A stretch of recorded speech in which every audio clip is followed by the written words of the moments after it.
البيت معجب اشتياق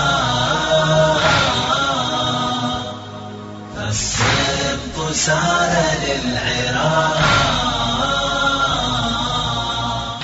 وينادي وحسينا وحسينا وينادي وحسينا وحسينا. أعوذ بالله من الشيطان اللعين الرجيم. بسم الله الرحمن الرحيم. السلام عليكم ورحمة الله وبركاته. عزیزان محترم، خطبه زهرانا अनुसंधान में जनाब फातिमतु ज़हरा सलामुल्लाह अलैहा फरमाव्યું वल्क़िसास हुक्नन लिद्दिमा।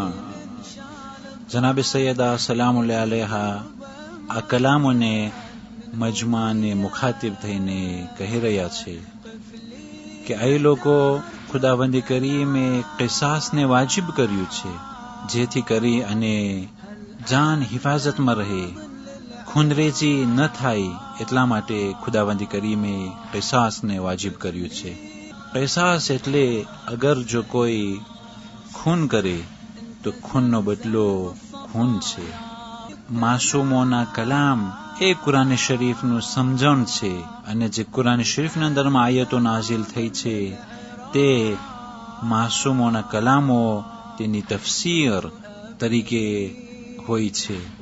સૂરે બકરામાં આયત નંબર 179 માં આયત 179 માં ખુદાવંદી કરીમ ફરમાવે છે وَإِنَّ لَكُمْ فِي الْقِصَاصِ حَيَاتٌ يَا أُولِي الْأَلْبَابِ. અને તમારા માટે કિસાસમાં જિંદગી સમાયેલી છે. કિસાસ એટલે અગર જો કોઈ ખૂન કરે તો ખૂનનો બદલો ખૂન છે. જે હરેક આસમાની કિતાબોના અંદરમાં આ હુકમો નાઝિલ થઈ ચૂક્યા છે કે દાંતના બદલીમાં દાંત આપવામાં આવે, અને અગર જો કોઈનો હાથ તોડી નાખે તો એનો કિસાસ છે, એનો બદલો આપવામાં આવે.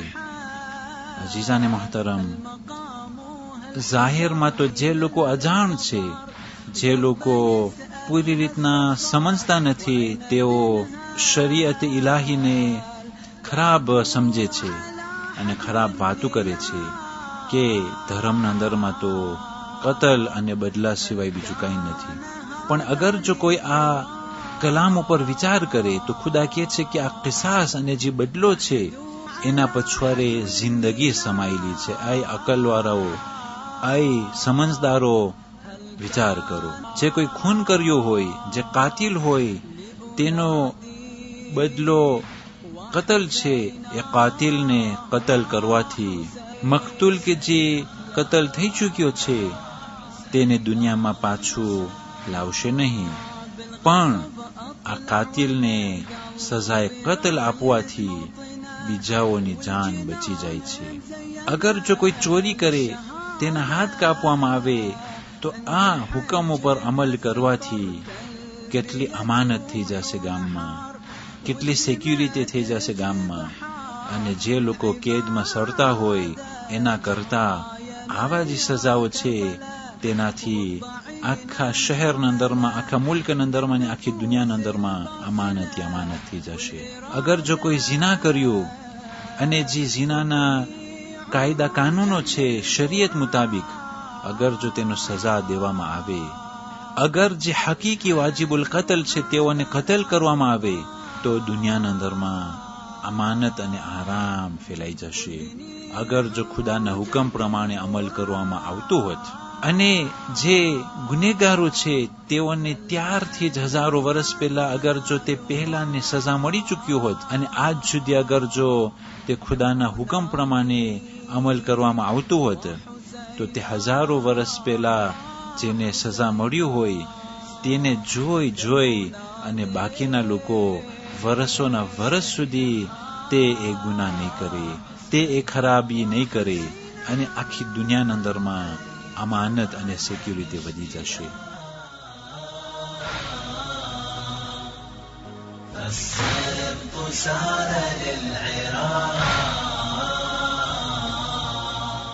وينادي وحسينا وحسينا وينادي وحسينا وحسينا 29 જમાદિયુલ આખર આજની તારીખોમાં સૈયદ મુહમ્મદ ઇબ્ને ઇમામે હાદી અલૈહિસ્સલામની વફાતનો દિવસ છે કે જે 252 હિજરી સનમાં આ 10મા ઇમામના દીકરા મુહમ્મદ ઇન્તેકાલ પામ્યા છે. 29 જમાદિયુલ આખર આજની તારીખોમાં માલિક અશ્તરના ફરઝંદ ઇબ્રાહીમ 71 હિજરી સનમાં શહીદ થયા હતા. السبط سار للعراق وينادي وحسينا وحسينا وينادي وحسينا وحسينا. والسلام عليكم ورحمة الله وبركاته.